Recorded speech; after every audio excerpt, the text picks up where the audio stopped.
Dad perfect events. While I was sitting across from my son at lunch, watching him cut into his steak, my neighbor called. Gerald's voice was tight when he asked why there was a moving truck loading electronics from my house. Before I could even process what he was telling me, I heard something that made my blood run cold. My son Leonard laughed. It wasn't concern or confusion. It was the laugh of someone who just got caught. My name is Eugene Parker. I'm 57 years old, a retired forensic accountant who spent 35 years catching people who thought they were smarter than the numbers. For 3 years since my wife Ruth passed, I've been living alone in our Phoenix home. My son Leonard insisted we have these weekly Wednesday lunches. He said it was to make sure I was eating right, but I should have paid more attention to what else he was checking on. The restaurant was one of those chain steakhouses where Leonard always ordered the most expensive cut. I always paid, of course. That was our routine. Leonard sat across from me, talking about his IT consulting business, how well things were going. His wife Carol was working extra shifts as a nurse, he said, saving up for a family vacation. Their 8-year-old daughter Alice needed new school clothes. I was proud of my boy. Leonard had always been smart with computers, something I never quite mastered. After Ruth died, he'd been the one helping me set up online banking, showing me how to pay bills electronically. He was patient with his old man, never made me feel stupid for not understanding the technology. We'd spend hours at my kitchen table while he walked me through passwords and security codes, making sure I could handle everything myself. That's why Gerald's call hit like a punch to the gut. "Eugene, are you home right now?" Gerald's voice came through clipped and urgent. Gerald Thompson was a retired Phoenix police officer, not the type to panic over nothing. We'd been neighbors for 15 years, ever since he moved in next door with his wife. "Betty?" "No, I'm at lunch with Leonard. What's wrong?" "There's a moving truck in your driveway. Professional movers are carrying computer equipment and electronics out of your house. Did you hire them?" The world tilted. I stared at Leonard, who was still cutting his steak like nothing had happened. "Gerald, are you sure?" "What kind of truck?" "Big white truck," says Phoenix Premier, Moving Services. 2 guys in uniforms, very professional. They've got boxes, your computer. Looks like file cabinets, too. "Eugene, if you didn't hire them." I stood up so fast I knocked over my water glass. Ice cubes scattered across the table like evidence at a crime scene. "Leonard, I have to go. Something's happening at the house. Here's what I expected. I expected alarm. I expected my son jumping up, grabbing his keys, offering to drive me home immediately. What I got instead was that laugh. Wrong timing, wrong tone, quickly covered up with a cough. "Dad, relax. Probably just a delivery mix-up. You know, how those GPS systems get confused in your neighborhood." Leonard's voice was too casual, too prepared, like he'd rehearsed this exact conversation. "Let's finish lunch and we can check together." But I stared at his face and saw something that made my stomach drop. After 35 years of catching liars in business deals, reading guilt in the way people held their coffee cups, I knew when someone was lying to me. And my own son had just lied to me about my house being robbed. "Leonard, that's my computer. That's my filing cabinet. Someone's stealing my things and you want to finish lunch?" He shrugged, fork still in his hand. "Dad, you're overreacting. It's probably nothing." That's when it hit me. Leonard wasn't surprised by this call because Leonard already knew about it. I left money on the table and walked out. I could feel Leonard's eyes on me the whole way to the parking lot, but I didn't turn around. My hands were shaking as I fumbled with my car keys. 35 years of forensic accounting, and I'd missed the biggest fraud of my life happening right under my nose. The drive home felt like the longest 20 minutes of my life. Every red light, every slow driver ahead of me felt like evidence disappearing. I kept thinking about Leonard's reaction, that practiced casualness, the way he tried to keep me at that restaurant. How long had this been planned? The moving truck was gone when I arrived home. Gerald met me at my front door, his face grim. "They finished about 10 minutes ago, Eugene. I got photos." He pressed his phone into my hands.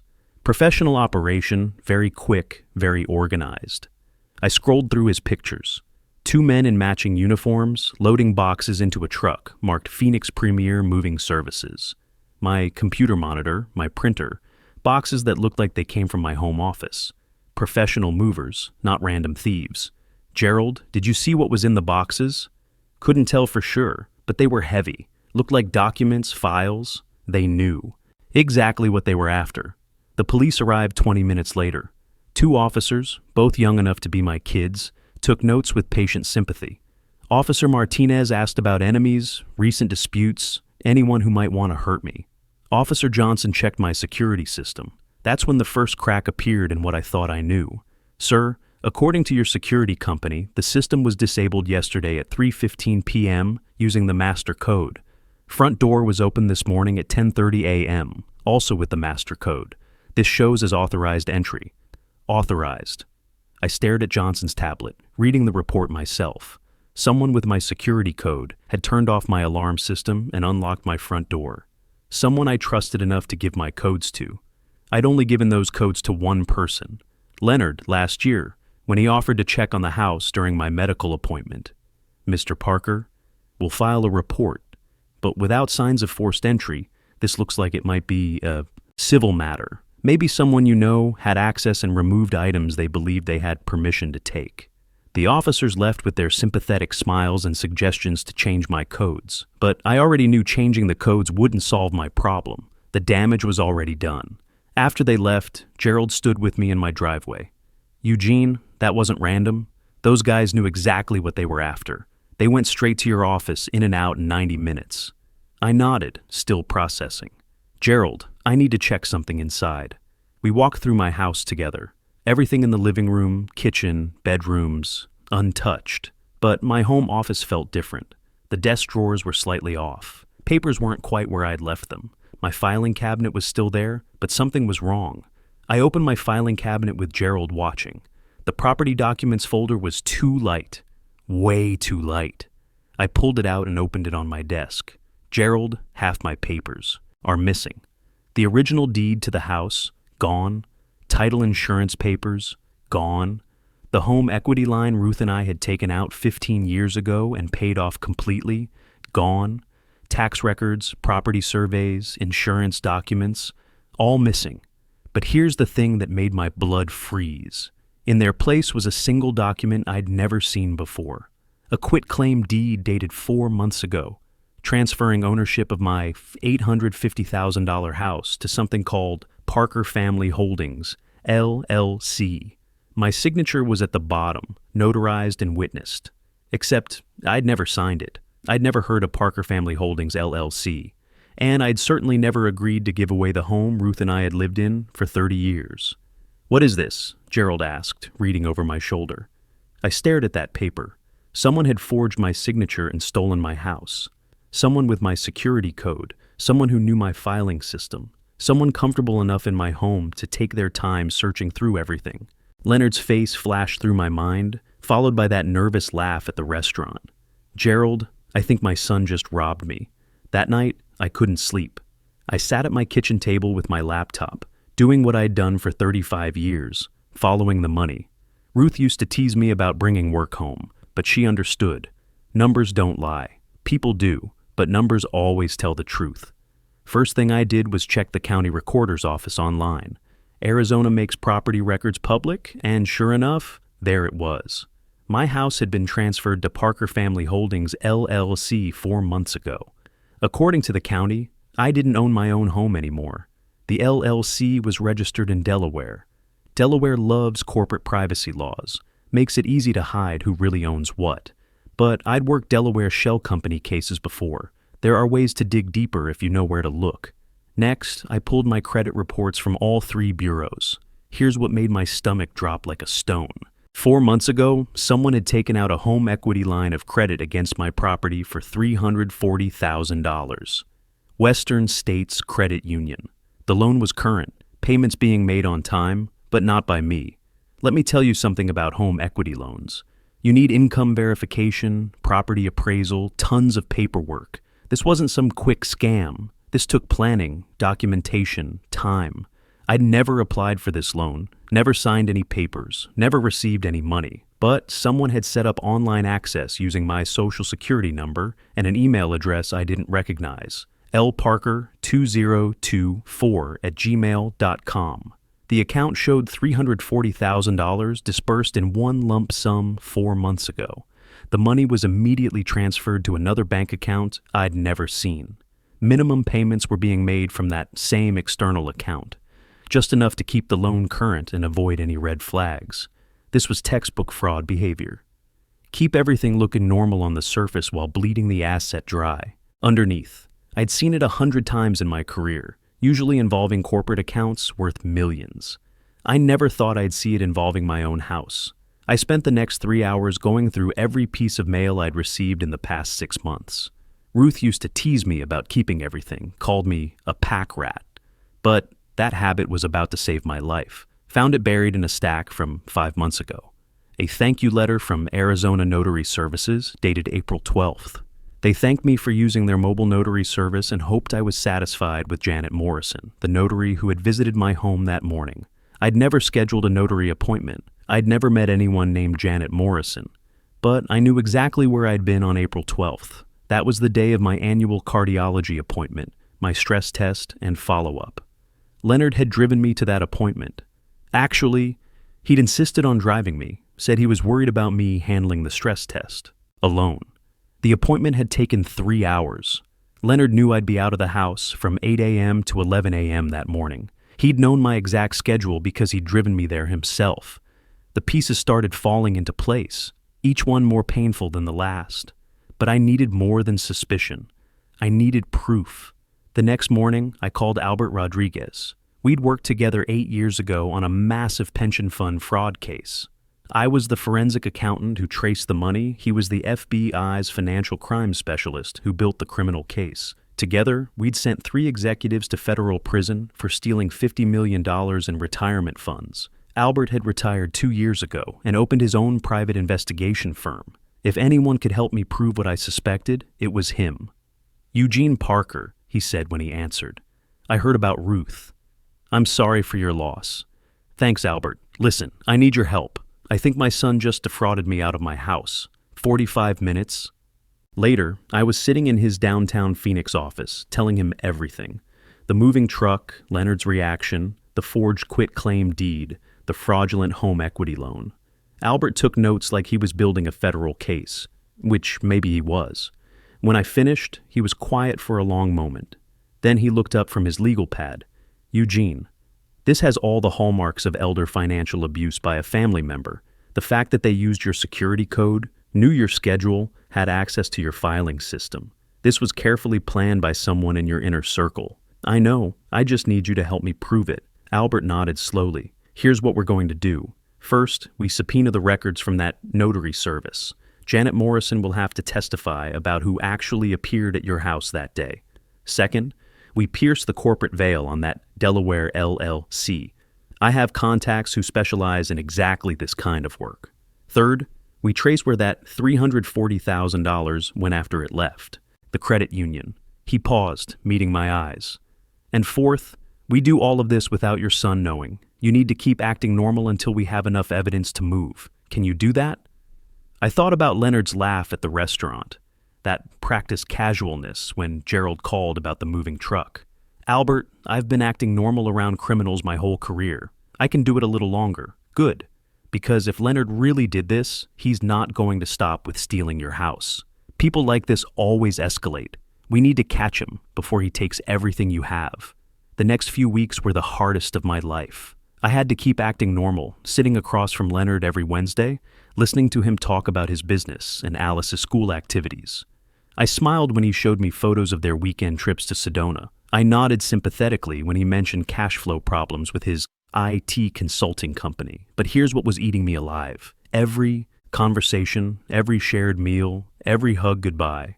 I was looking for signs that my own son was systematically destroying my life. The worst part? Leonard was good at this. He never seemed nervous, never slipped up, never asked suspicious questions about my finances or my house. He was the same loving son he'd always been, which made me wonder how long he'd been planning this. Meanwhile, Albert's team was peeling back layers of Leonard's deception like an onion, and each layer made me sicker. First breakthrough came from Janet Morrison, the notary. When Albert's investigator showed up at her office with evidence that she'd notarized fraudulent documents, she folded faster than a bad poker hand. She confirmed Leonard had hired her, had presented the quitclaim deed documents, and had signed my name while she watched. But he had ID, she told Albert's investigator. He showed me Eugene Parker's driver's license. Ma'am, Eugene Parker is 57 years old. the man who signed those documents, was in his 30s. Janet Morrison had knowingly participated in document fraud for $200 cash. She was looking at criminal charges unless she cooperated fully. The Delaware LLC trail led to a lawyer named Mitchell Stevens, who specialized in corporate privacy services. When Albert's team pulled Stevens's other client files through court records, they found Leonard's name connected to 3 other shell companies, all registered in the past 2 years. But here's where it gets really ugly. Those companies were connected to failed business deals, unpaid vendor contracts, and one civil fraud judgment for $85,000 that Leonard had never paid. My son wasn't just stealing from me. I was apparently his latest victim in a pattern of financial crimes going back years. Then Albert's team traced where the $340,000 had gone after it left Western States Credit Union. The money was distributed immediately after the loan closed, $125,000 to pay off Leonard's credit card debts, $85,000 to satisfy that civil judgment, $75,000 converted to cryptocurrency and quickly cashed out, and $55,000 that had simply vanished through ATM cash withdrawals over 3 months. Leonard had taken everything my house was worth and burned through most of it already. But Albert found something else that made my blood run cold. Email exchanges between Leonard and a real estate agent named Susan Walsh. They were planning to list my house for sale in 6 weeks. "Eugene," Albert said, showing me printed copies of the emails, "your son was going to sell your home out from under you and pocket the entire $825,000 proceeds. According to county records, you don't own that house anymore. You'd have no legal standing to stop the sale." I stared at those emails. Leonard had scheduled the listing for mid-August, right after he knew I'd be out of town visiting my sister in Tucson. He'd planned to sell my house while I was gone, and present it as a done deal when I returned. "We have enough evidence to prove fraud," Albert said, "but I want something more. I want them on record admitting what they've done. Here's what we're going to do." Albert's plan was elegant in its simplicity. We'd give Leonard exactly what he thought he wanted, a chance to convince me to cooperate with selling the house. 3 days later, I invited Leonard and Carol to dinner at my house. I told them I'd been thinking about my estate planning and wanted to discuss some important decisions about my future. I watched Leonard's face when I said those words, saw the flash of excitement he tried to hide behind concern for his old man. "Of course, Dad. Carol and I have actually been wanting to talk to you about that. You know, just to make sure everything's in order for your future. My future. Right?" The night of the dinner, I prepared Ruth's pot roast using her recipe that I'd memorized over 35 years of marriage. I set the table with our wedding china, the good silver Ruth had inherited from her mother. Made everything as normal and comfortable as possible. Leonard arrived with Carol and Alice at 6 p.m. sharp. My granddaughter ran into my arms like she always did, and for a moment, the pain of what was about to happen almost knocked me over. This little girl was going to learn that her father was a criminal. That was a wound that would never fully heal. We sat down to dinner, and I let Leonard guide the conversation. He talked about how worried he was about me living alone in such a big house. The maintenance costs, the property taxes, all that responsibility for a man my age. Carol chimed in with stories about her patients at the hospital, elderly folks who'd had accidents at home because they were trying to maintain properties too big for them. They were building their case, setting up their pitch, and I let them think they were succeeding. Finally, over coffee and Ruth's apple pie, Leonard reached across the table and put his hand on mine, the same hand that had forged my signature 4 months ago. "Dad, Carol, and I have been thinking. This house is a lot of work for you to maintain. The yard work, the pool maintenance, all those repairs that keep coming up, and the property taxes must be enormous." I looked down at his hand covering mine, and remembered teaching him to throw a baseball in that same backyard he was now calling too much work. Remembered helping him with algebra homework at this same kitchen table. Remembered the day he graduated college, how proud Ruth and I were of our boy. "Leonard, you're probably right. This place is getting to be a handful." His eyes brightened. Carol leaned forward slightly. "We were wondering," Leonard continued, "if maybe you might consider selling the house and moving somewhere more manageable. There's a beautiful assisted living community in Scottsdale with golf courses and activities. You'd have friends your own age, no maintenance worries." I nodded thoughtfully.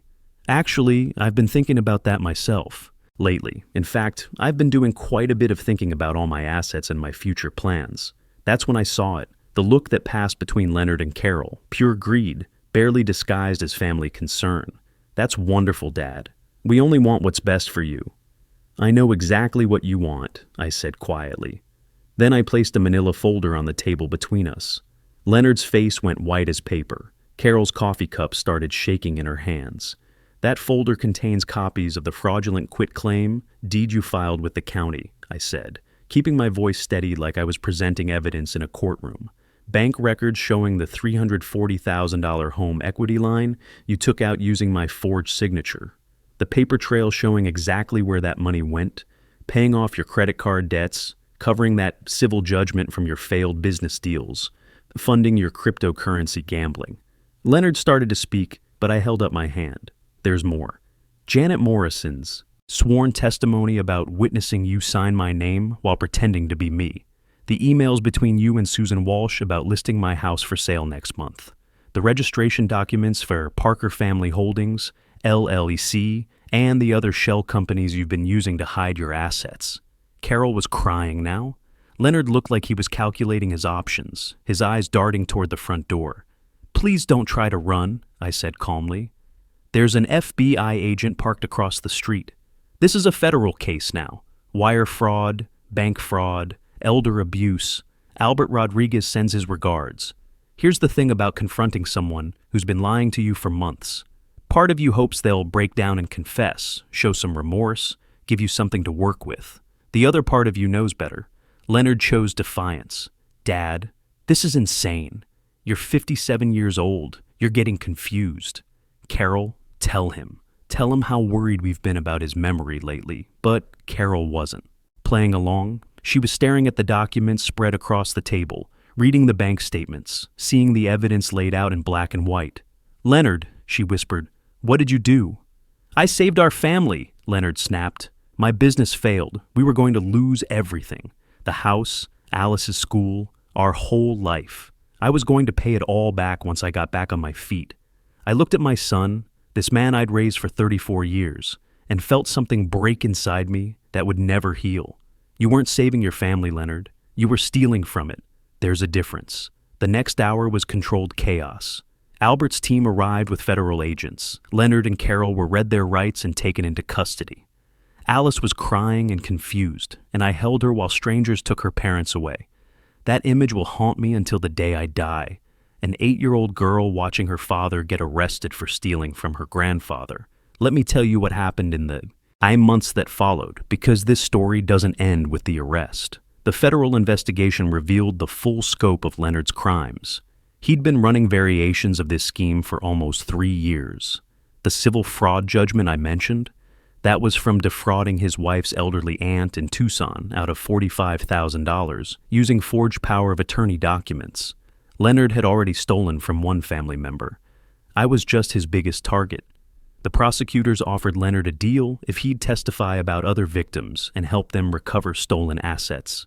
Leonard took the deal. He was sentenced to 4 years in federal prison with 2 years supervised release. Carol, who genuinely hadn't known about Leonard's crimes, was granted immunity in exchange for her cooperation. She divorced Leonard while he was awaiting sentencing and moved back to her home state of Colorado with Alice. Here's what I got back. My house was returned to my name, the fraudulent liens were removed, and the sale of Leonard's cryptocurrency holdings and seizure of other assets recovered $115,000 out of the $340,000 he stole. It wasn't everything, but it was enough to rebuild. More importantly, I kept Alice in my life. Carol and I worked out an arrangement where Alice spends summers with me in Phoenix. I tell her stories about her grandmother Ruth, about the woman who would have loved her so fiercely. I don't tell her the complete truth about her father. Not yet, but someday, when she's older, she'll need to know. I still live in the same house, but everything's different now. I changed all the locks, updated the security system, and learned enough about computers to manage my own finances without help. Gerald Thompson checks on me regularly, and Albert Rodriguez has become an unlikely friend. We have lunch every Wednesday now, Gerald, Albert, and me. We sit in the same steakhouse where this whole nightmare started, and we talk about normal things, golf, grandchildren, the weather. Sometimes, I think about Leonard in his federal prison cell, and I feel something I can't quite name. It's not satisfaction, because watching your son destroy his life isn't satisfying. It's not grief, because grief implies loss of something good. It's something colder and more permanent. The knowledge that the relationship I thought I had with my son never really existed. This whole experience taught me something I wish I'd learned without such a painful lesson. Love and trust aren't the same thing. You can love someone completely while still protecting yourself from their worst impulses. I loved Leonard unconditionally. I would have given him anything he needed if he'd just asked. But he didn't want my help. He wanted my assets. And there's a difference between being a loving father and being a mark. People ask me if I regret turning in my own son. They say blood should protect family from consequences, that I should have handled it privately. To those people, I have a simple answer. Leonard stopped being my son the moment he forged my signature and decided to steal my home. I owed him my love, and I'll always love the boy he used to be. But I didn't owe him my security, my savings, or my silence. What would you have done in my position? And if you're worried about someone you know experiencing elder financial abuse, don't wait. Contact Adult Protective Services in your area. Don't let shame or family loyalty keep you silent. That's exactly what people like Leonard count on. They know we won't want to believe our own family members could hurt us. They use our love against us, turn our trust into a weapon. Don't let them win. The hardest lesson I learned at 57 years old is this. The people who hurt us the most are the ones we trust completely because they know exactly where our weaknesses are, and they use our love as the key to unlock everything we've worked for. If there's one thing I want every man my age to understand, it's that protecting yourself isn't betraying your family. It's protecting your family from the consequences of one person's greed, and sometimes the bravest thing a father can do is say no to his own child.